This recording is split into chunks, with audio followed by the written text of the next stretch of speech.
Hello दोस्तों, कैसे हैं आप लोग। दोस्तों मैं फिर आ गया हूं, आपका ड्रीम फॉरेन बडी। और दोस्तों मैं आज फिर से कुछ इंपॉर्टेंट क्वेश्चंस को लेके आया हूं। काफ़ी सारे डिलेज आ रहे हैं, काफ़ी सारे क्वेश्चंस आ रहे हैं, तो मैं शुरू में एक बार फिर से सबके लिए क्लैरिफाई कर दूं, क्योंकि सिचुएशन जो वीज़ा की है वो बहुत ही रैंडम है। बिल्कुल आप प्रिडिक्ट नहीं कर सकते हो कि कब किसका कब वीज़ा कितना टाइम लग सकता है, even in the normal case भी। बट मैं आपको फिर भी थोड़ा अपने हिसाब से जितना मुझे आइडिया लग रहा है, जिन लोगों के वीज़ा लग के आ रहे हैं, तो उससे मैं आपको बता सकता हूँ कि एक आइडिया दे सकता हूँ कि एक्चुअल में कहाँ पैनिक नहीं करना है और कहाँ पैनिक करना है। एनीवेज, तो वीडियो शुरू करने से पहले दोस्तों, बट वही अपना सेफ डिस्क्लेमर कि जो भी मैं आपको बताता हूँ इस completely based on my own personal experience. किसी भी चीज में आगे बढ़ने से पहले अपने ऑफिशियल वेबसाइट वीजा कंसल्टेंट और ट्रस्टेड रिसोर्सेज पे पक्का जाके चेक करें, किसी पे भी ब्लाइंड ट्रस्ट ना करें। ओके दोस्तों, तो सबसे पहले तो मैंने आपको बताया है मेरा एक वीलॉग वाला चैनल रेडी है, ट्रैवल विद बिस्ट। अब मैंने नाम चेंज कर दिया, तो ट्रैवल विद बिस्ट करके है, लिंक में यहाँ आई बटन पे ऊपर यहाँ आ जाएगा। तो आप वहाँ पे जाके भी फॉलो करें, जितना आप यहाँ पे मुझे पसंद करते हैं वहाँ पे जाएं।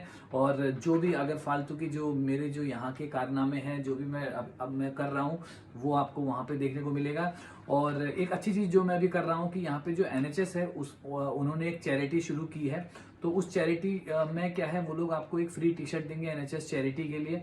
और उसमें क्या होगा कि अप्रैल के मंथ में आपको वो टी शर्ट पहन के, जिसमें एनएचएस चैरिटी लिखा हुआ है, वो टी शर्ट पहन के आपको 50 माइल्स रन करना है। अराउंड 70 किलोमीटर आपको रन करना है। और वो टी शर्ट पहन के तो थोड़ा प्रमोशन होगा, लोग थोड़ा डोनेशन और करेंगे। तो मैं ये काम मैं अब नेक्स्ट करने जा रहा हूँ। तो मैं अभी पूरा अप्रैल मंथ में कॉन्टिन्यूस मेरी जो 50 माइल्स जो रन है, थोड़ा थोड़ा करके मुझे डेली वो कवर भी करना है। तो ये मैं एक नेक्स्ट काम करने जा रहा हूँ। ओके, तो दोस्तों बाकी इंस्टाग्राम है ही आपके पास, वेबसाइट है आपके पास, जहां पे भी जाना है सारे फ्रंट में हूँ। कॉल करें, पिंग करें, मैसेज करें, क्वेश्चन पूछें, सब कुछ करें दोस्तों, सब चलेगा। और अपनी स्टोरी पक्का शेयर करें। ओके, एनीवे दोस्तों, तो सबसे पहला क्वेश्चन जो मेरे एक भाई ने पूछा, मुझे थोड़ी हंसी भी आ रही थी। उन्होंने ये पूछा कि भाई मेरे पास अकाउंट में उतने पैसे नहीं है, तो कैश कहाँ जमा करूं, कैश क्या जमा हो सकता है क्या। नहीं दोस्तों, कोई भी कैश की बात करे तो कैश के चक्कर में ना पड़े, वो फ्रॉड ही हो सकता है। मैं एक केस और फ्रॉड का आपको बताऊंगा, बट वो फ्रॉड ही हो सकता है। कैश आपको किसी को भी जमा नहीं करना है। आपके बैंक बैलेंस आपके पास होना चाहिए, और वही वीजा फीस, आईएचएस फीस, जो जिस भी तरीके की फीस है वो आपको ऑनलाइन ही पे करनी है। कैश आपको किसी को भी नहीं देना है, तो इस चक्कर में बिल्कुल ना रहें, कैश नहीं चलेगा। तो it's a state no. Okay, तो मुझे तो क्यूट लगा क्वेश्चन थोड़ा सा एक्चुअल में। एनीवेज, एक बंदे ने मुझसे ये पूछा है कि सर मैं कार एक्सेसरीज का काम करता हूँ करीबन 22 साल से, और तो क्या मैं यूके में वर्क वीजा लेना चाहता हूँ। तो देखो दोस्तों, यू, आप काम कुछ भी कर रहे हो, यूके में वर्क वीजा किसी को भी मिल सकता है। इट्स नॉट कि यूके ने क्या रखा है कि इसमें मिलेगा, इसमें नहीं मिलेगा। बट आपको क्या है, इंपॉर्टेंट जो सबसे बड़ी इंपॉर्टेंट चीज है कि आपको एक यूके में एम्प्लॉय ढूंढना होगा जो आपको वीजा स्पॉन्सर कर सकता है। अगर आपको वो वीजा जो ए रेटेड स्पॉन्सर होगा, वही आपको वीजा स्पॉन्सर कर सकता है। अगर वो वीजा स्पॉन्सर करने आपके स्किल्स पे, आपकी कैपेबिलिटी पे आपको वीजा स्पॉन्सर कर सकता है, आइदर वो स्किल्ड वर्कर की लिस्ट में आता है या शॉर्टेज ऑक्यूपेशन में नहीं भी आता है। बट अगर वो एलिजिबल है, ए रेटेड स्पॉन्सर जो आपको सीओएस आपको कर सकता है, सीओएस के लिए आपको इशू कर सकता है, तो आप वीजा के लिए मतलब यूके में जॉब आप गेट कर सकते हैं और यूके में आ भी सकते हैं। उसकी कोई वो नहीं है। बट कई बार एजुकेशन एक पैटर्न होता है, मैटर करता है, कई बार आपका एक्सपीरियंस मैटर करता है। But that totally depend on your क्या कह सकते हैं, एम्प्लॉयर पे। अगर एम्प्लॉयर ने आपको सीओएस दे दिया, दैट्स फाइन, तो इसमें कोई प्रॉब्लम नहीं है, आप आगे बढ़ सकते हो। ओके, दूसरी चीज जो बहुत ही ज्यादा इंपॉर्टेंट, मैं जो आपसे जो डिस्कस करना चाह रहा हूँ, बट उससे पहले एक है कि आजकल जो वीजा अराइवल टाइम है ना, वो काफी चेंज हो गया है। तो कई बार जो वीजा जो इवन स्किल्ड वर्कर वीजा जो है, उस केस में भी काफी डिलेज मुझे देखने को मिल रहे हैं। ओके, कई बार लोगों का 25 दिन हो गया, 20-30 दिन हो गया, 20 दिन हो गया। कितने सारे ईमेल्स मेरे पास आजकल इंस्टाग्राम में आ रहे हैं कि वीजा सर कितना टाइम लग सकता है। बट देखो, हमेशा आप ये समझो, अगर अपनी ईमेल को रेगुलर कॉन्टिन्यूसली चेक करते रहो, ओके, वहां पे या तो आपके पास वीएफएस से आएगा कि आपका वीजा आ चुका है, पासपोर्ट आ चुका है, आप कलेक्ट कर लो। Okay, it's a straight case. या तो आपके पास यूके होम ऑफिस से ईमेल आएगा एडिशनल डॉक्यूमेंट के लिए। That's a second case. Okay, तो वो अगर आप ईमेल रेगुलर चेक कर रहे हो तो आप तुरंत जैसे उनका ईमेल आता है तो आप हमेशा उसको उसी पे रिवर्ट करके अपने डॉक्यूमेंट जो भी उन्होंने मांगे हैं वो सेंड करो। उस ईमेल का मतलब रिजेक्शन की कोई चांसेस नहीं होती है। ओके, उस ईमेल का मतलब उन्हें उस पॉइंट पे डॉक्यूमेंट कुछ डाउट लग रहा है तो आप वो डॉक्यूमेंट सेंड करो। अगर वो जेन्युइन, अगर आप जेन्युइन हो तो उस केस पे भी आपको वीजा बड़े आराम से मिलेगा, कोई प्रॉब्लम नहीं है। थर्ड केस होता है कि उन्होंने आपको बोला कि आपका जो वीजा है, जो एप्लीकेशन है, जो वीजा एप्लीकेशन है वो स्ट्रेट फॉरवर्ड नहीं है, तो फर्दर इवेल्युएशन में आपको टाइम, तो वो फर्दर इवेल्युएशन के लिए गई है। फर्दर इवेल्युएशन का मतलब हो जाता है कि अब आपका जो वीजा है आने में टाइम लगेगा। ओके, और मैंने कई बार देखा है कि वो रिजेक्शन पे भी जाते हैं। ओके, बट उस पर भी एक्सेप्ट कई बार होते हैं, बट रिजेक्शन के भी उसमें फिर कुछ चांसेस बढ़ जाते हैं। और फोर्थ है, जब आपका वीजा रिजेक्ट हो गया तो यूके होम ऑफिस से आपको एक प्रॉपर ईमेल आएगा कि आपको किस पर्पज से आपका जो जो यूके जो आपकी वीजा एप्लीकेशन है वो रिजेक्ट हुई है, और उस पर प्रॉपर एक्सप्लेनेशन आएगा प्रॉपर। तो जब तक आपके पास कुछ भी नहीं आया है, मतलब आप समझो एप्लीकेशन एक पॉजिटिव स्टेट में है, और उस तरह से आप उसको कर सकते हो। बट उसमें कोई भी एक स्ट्रिक्ट टाइमलाइन नहीं है। ओके, तो किसी का, जैसे मेरा खुद 9 दिन में आ गया था, मेरी वाइफ का डिपेंडेंट 8 दिन में आ गया था, और अभी मेरे से एक बंदे से बात हुई थी, उसका 9 दिन में आ गया था, तो और एक का 11 दिन में आ गया था। तो कई बार इस तरह से है, बट थोड़ा सा वेट करें, पक्का कुछ ना कुछ एक अच्छी न्यूज़ आएगी, और डेफिनेटली आएगी। दूसरी चीज़ है, ये बहुत बड़ा कन्फ्यूजन हो जा रहा है कि कई बार लोग वीएफएस में अपनी एप्लीकेशन सबमिट करके आ रहे हैं, सबमिट करने के बाद वो घर आ रहे हैं, उन्होंने मेरी वीडियोस देखी हैं, तो उनको ये मान के चल रहे हैं कि नेक्स्ट डे उनको वीएफएस से एक ईमेल आएगा कि आपकी जो एप्लीकेशन है वो यूके होम ऑफिस को फॉरवर्ड कर दी गई है। बट अब मैंने बहुत केस ऐसे सुन लिए हैं जहाँ पे वीएफएस से ये ईमेल नहीं आता है। तो देखो, ये टेक्निकल चीज़ें हैं दोस्तों, ईमेल है, कई बार नहीं पहुंचा, कई बार पहुंचा, नहीं पहुंचा, कई बार वीएफएस ने गलती कर दी, तो ये एक अलग लेवल का एक मिस्टेक हो जाता है। ओके, तो ये मिस्टेक हो सकता है क्योंकि ह्यूमन एरर है, पॉसिबिलिटी कहीं पे भी होती है, तो कई बार ईमेल वो नहीं पहुंचता है, बट इसका मतलब आपको घबराना नहीं है, ईमेल वो नहीं भी आया है उससे कोई प्रॉब्लम नहीं है। ओके, मैं आपको सजेस्ट करूंगा कि जब भी आप ये सारी सर्विस, जैसे देखो सर्विस आप कोई सी भी ले रहे हो नहीं ले रहे हो कोई प्रॉब्लम नहीं है, बट एक एसएमएस सर्विस आती है जिसका 175 कॉस्ट है, जो मैंने पहले देखा था, तो 175 रुपीज़ का कॉस्ट है। अगर आप वो ले लें तो थोड़ा बेटर रहेगा, क्योंकि उसमें ना एक इमीडिएट अपडेट आपको मिल जाता है कि हाँ भाई एप्लीकेशन आपकी कहाँ पहुंची है, तो अगर वो सर्विस ले लें तो थोड़ा बेस्ट रहेगा। हाउएवर, मैंने अपनी वाइफ के लिए वो एसएमएस सर्विस ली थी, अपनी डॉटर के लिए भी वही एसएमएस सर्विस ली थी, बट मुझे कोई भी ईमेल आया नहीं था, तो ये एक है। बट अगर ये सर्विस लें तो मे बी ये थोड़ा एक कहीं ना कहीं हेल्पफुल हो सकता है, क्योंकि कुरियर के लिए तो फिर आपको वो हमेशा वो है। दूसरा चीज़ आपका हो जाता है कि सबसे पहला काम आपको ये चेक, अगर आपको ईमेल नहीं आता है तो सबसे पहला काम आपको चेक करना है कि आपको अपनी वीज़ा एप्लीकेशन चेक करनी है कि वहाँ पे आपका ईमेल सही है कि नहीं है। अगर वहाँ आपका ईमेल सही है तो आपको फाइनल ईमेल आ ही जाएगा, किसी ना किसी हिसाब से आ जाएगा। ओके, तो वहाँ पे करेक्ट ईमेल पक्का होना चाहिए, तो ये पक्का मेक श्योर करें। दूसरी चीज़, अभी मेरे एक बंदे से बात हुई, तो उन्होंने, अब उनको भी एसएमएस नहीं आया, और अभी 7-8 दिन हो चुके हैं, बट 7-8 दिन काफ़ी है, अब कभी टाइम है, अब एक हफ्ता आराम से वेट कर सकते हैं, तो उनको भी नहीं आया, तो फिर इंसान डर जाता है, तो यहाँ वहाँ कन्फ्यूजन में होता है, तो यहाँ वहाँ पूछता है। तो किसी ने उनको बताया कि जब आप स्टैंडर्ड जो वीज़ा अप्लाई करते हो, जैसे 3 सर्विस होती है ना, प्रायोरिटी, स्टैंडर्ड, सुपर प्रायोरिटी, तो जब आप स्टैंडर्ड वीज़ा अप्लाई करते हो तो उस केस में आपको ईमेल नहीं आता है। स्टैंडर्ड वीज़ा अप्लाई करते हो तो प्रायोरिटी अगर आप लेते हो जिसमें पैसे देने पड़ते हैं ज़्यादा, उसमें आपको ईमेल आता है। दोस्तों, ये कंप्लीटली मिथ है, इसमें बिल्कुल ना पड़े, क्योंकि आप चाहे स्टैंडर्ड सर्विस लो, चाहे किसी भी टाइप की सर्विस लो, आपको ईमेल पक्का आएगा वीएफएस की साइट से। अगर नहीं आता है तो वो टेक्निकल एरर हो सकती है, बट वो पक्का आएगा। ओके, और एक एसएमएस सर्विस का मैंने आपको बताया है, तो इन सारे किसी भी मिथ में आप ना पड़े। लास्ट जो ऑप्शन जो मैं आपको बता सकता हूँ कि जैसे एक स्टैंडर्ड 15 वर्किंग डेज तो पक्का आप वेट करें। ओके, नहीं 3 वीक्स ना, हाँ, तो 15 वर्किंग डेज तो स्किल्ड वर्कर वीजा के केस में पक्का आप वेट करें। उसके बाद मैं कहूँगा 1 हफ्ता और वेट करें। अदरवाइज फिर उनकी एक कॉलिंग सर्विस है जहाँ पे आप कॉल कर सकते हो, कुछ पेड होता है, थोड़ा सा उसमें चार्जेस लगेंगे, 100-200 शायद 300 लगता है।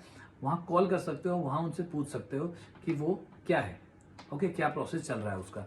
तो वो एक लास्ट है, बट मुझे लगता है कि कहीं ना कहीं अगर वीएफएस से पहला ईमेल आया नहीं है तो भी सेकंड ईमेल पक्का आ जाएगा, तो ये पक्का ध्यान रखें। बट मेल अपनी रेगुलर चेक करते रहें। ओके, हाँ, ओके। ओके, तो नेक्स्ट चीज, एक बड़ा इंपॉर्टेंट सिनेरियो मेरे पास आया। मैंने लास्ट वीडियो में डिस्कस किया था कि एक बंदे ने वीजा अप्लाई करने जा रहा था और उसके माइंड में ये था कि उसके अकाउंट में 2 लाख रुपए पड़े हुए हैं और उसके जो सीओएस है उसमें मेंटेनेंस टिक नहीं है, मतलब नो कर रखा है एम्प्लॉयर ने। अब उससे क्या होता है, एम्प्लॉयर, अब उससे क्या हुआ, उनके माइंड में था कि ठीक है 2 लाख 20 हज़ार पड़े हुए हैं, तो उनको 1200 पाउंड तो आपको आपको दिखाने होते हैं एज अ मेंटेनेंस। तो 1200 पाउंड प्लस उनको लगा कि 70-80 हज़ार रुपये वीजा की फीस है, तो वो मैं कर लूंगा। बट जब उनकी मेरे से बात हुई तो मैंने उनको बताया कि ब्रो ऐसा नहीं है।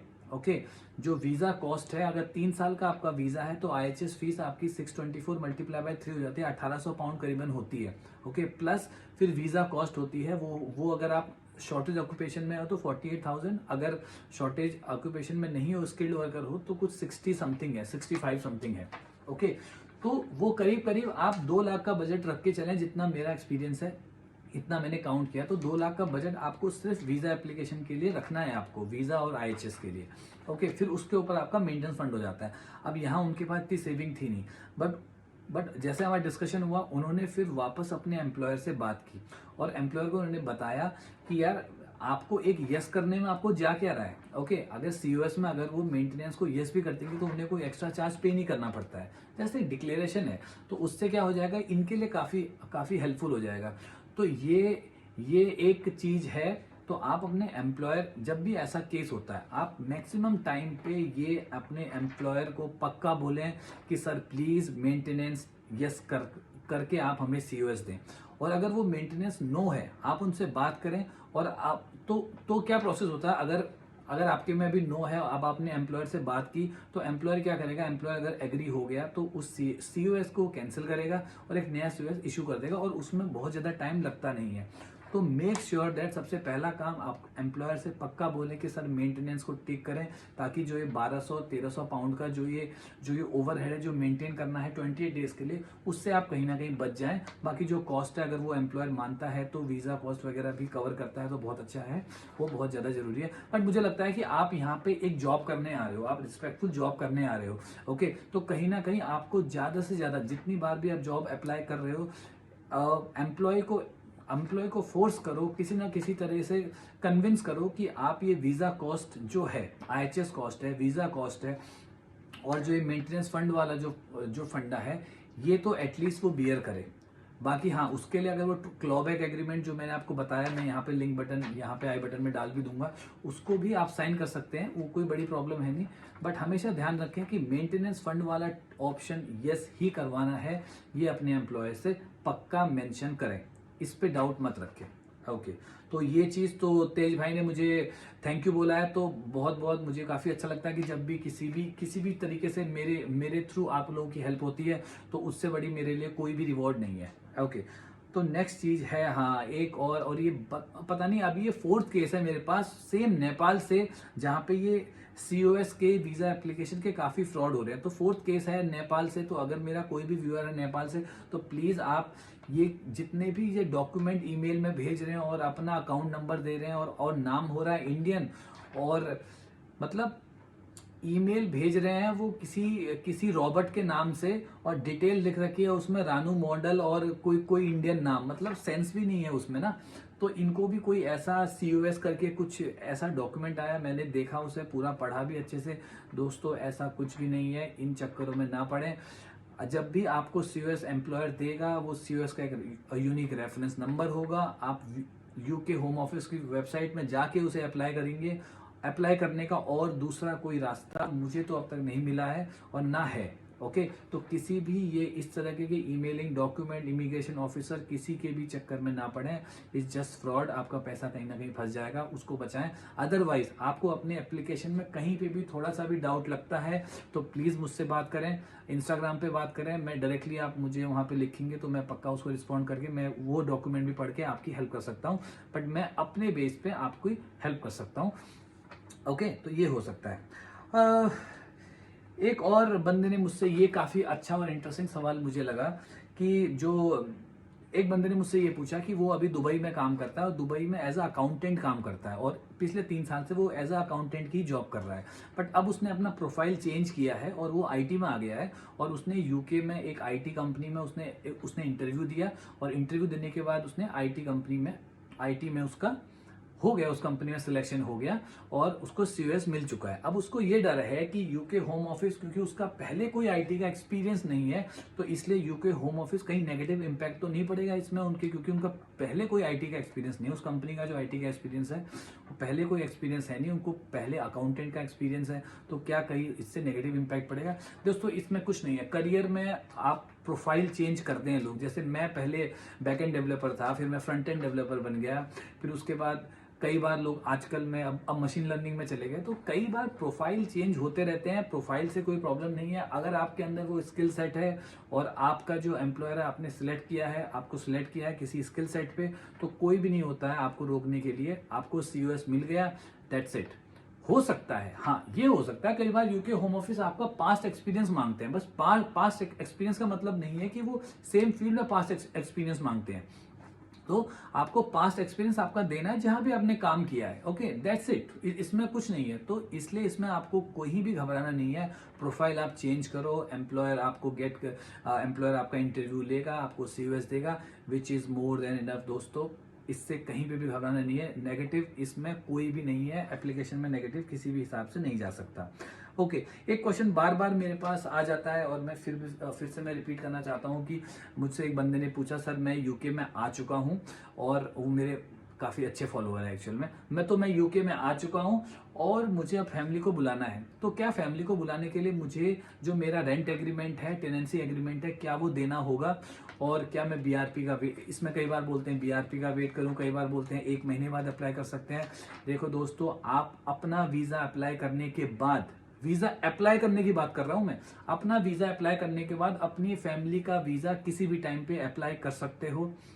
आपको एक यूनिक GWF नंबर मिलता है, आपके पास स्पॉन्सर, आपके जो कंपनी की डिटेल्स है, स्पॉन्सर नंबर है, सीओएस नंबर है, उन सब के बेस पे आप उनका वीजा अप्लाई कर सकते हो किसी भी टाइम। और अगर आपको फंड दिखाने की जरूरत है तो वो फंड आपके पास होने चाहिए, किसी भी टाइम पे अप्लाई कर सकते हो। अब जब आप यूके आ गए तो यूके आने के बाद भी आपको बीआरपी का रिक्वायरमेंट नहीं है, टीएनसी एग्रीमेंट जो टेनेंसी एग्रीमेंट है उसका रिक्वायरमेंट नहीं है। आपको सिर्फ सिंपल एक काम करना है कि जो भी आपका पासपोर्ट है, जैसे आप यूके आए हो, पासपोर्ट में आपका वीनेट स्टिकर है, तो जब आप यूके आते हो तो उसमें आप यूके आ चुके हो, उसकी एक स्टैंप भी लगी होती है, उसी को स्कैन करें, स्कैन करके भेज दें, उतना ही मोर देन इनफ है। यूके होम ऑफिस को सब पता है कि आप आ चुके हो, नहीं आ चुके हो, देखो उनको सब इन्फॉर्मेशन है, डोंट वरी अबाउट इट। तो उसके लिए हमको उनकी एप्लीकेशन के लिए GWF नंबर की रिक्वायरमेंट है, उसी से उन्हें पता चल जाता है कि इनको वीज़ा लग चुका है, नहीं लग चुका है, आ चुके हैं। और मैक्सिमम आप अपना पासपोर्ट का नंबर डाल सकते हैं, that is more than enough. Okay, तो दोस्तों एक क्वेश्चन मैं फिर से रिपीट कर देता हूं, कई बार लोगों का आ जाता है यहाँ पे कि सर मैं यूके आ चुका हूं, मैं सबसे अच्छा बैंक कौन सा खोलूं, या बैंक के लिए डॉक्यूमेंट कौन से रिक्वायरमेंट होते हैं, अभी तो मेरे पास रेंट एग्रीमेंट भी नहीं है तो मेरा बैंक अकाउंट कैसे खुलेगा। देखो दोस्तों, मैं यूज करता हूँ रेवोल्यूट, ये कोई प्रमोशन नहीं है, मैं अपना खुद का एक्सपीरियंस बता रहा हूँ, तो मैं रेवोल्यूट यूज करता हूँ। कोई डॉक्यूमेंट जमा करने की जरूरत नहीं है, आप अपना डॉक्यूमेंट आप अपना उसको ऑनलाइन ऐप डाउनलोड करो, वहाँ रजिस्ट्रेशन करो और अपना एड्रेस डालो, कहाँ आपका एड्रेस होगा, और वो इंस्टेंटली आपका 2 मिनट में अकाउंट खुल जाता है, पहली चीज।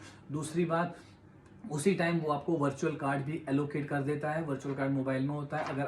अगर आपके पास आईफोन है तो आईफोन के वॉलेट में ऐड हो जाता है, एंड्रॉइड में भी कुछ ना कुछ होगा तो वॉलेट में ऐड करके आप कहीं पे भी कार्डलेस ट्रांजैक्शन कर सकते हो।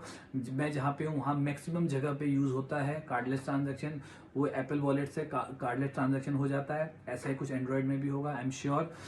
उसके बाद शायद 3 या 4 पाउंड में आप उनका एक फिजिकल डेबिट कार्ड जो है वो आप इशू करवा लो वहीं पे, 3 या 4 या शायद 5 पाउंड में है, तो इस रेंज में होता है। उसके बाद आप वहाँ वो कार्ड आपके पास 4 से 5 दिन में कार्ड आपके पास पहुंच जाएगा। वो एक नॉर्मल डेबिट कार्ड है, आप कैसे भी उसको यूज कर सकते हो।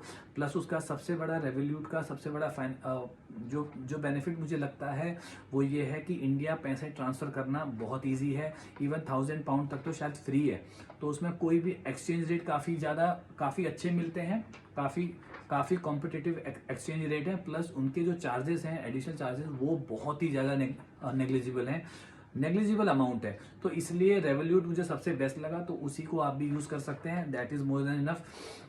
ओके दोस्तों, आशा करता हूँ आपको वीडियो काफ़ी इंफॉर्मेटिव लगा होगा, काफ़ी पसंद आया होगा, काफ़ी लोगों की क्वेरीज इससे रिजॉल्व हो गई होंगी। तो ठीक है दोस्तों, डू लाइक शेयर सब्सक्राइब, जो भी आपको लगता है वो करें। वेबसाइट पे आएँ, क्वेश्चन पूछें, इंस्टाग्राम पे आएँ, कॉल करें, चैट जो भी है उस पर मुझसे बात करें। मेरा जो ट्रैवल वाला चैनल है ट्रैवल विद बिस्ट, वो भी आप उसको भी लाइक शेयर सब्सक्राइब, जो भी आपको वो लगता है वो करें। मैं उसमें रेगुलर वीडियोस डालता रहूंगा। और फिर दोस्तों मिलता हूं आपसे नेक्स्ट वीडियो में। Thank you very much.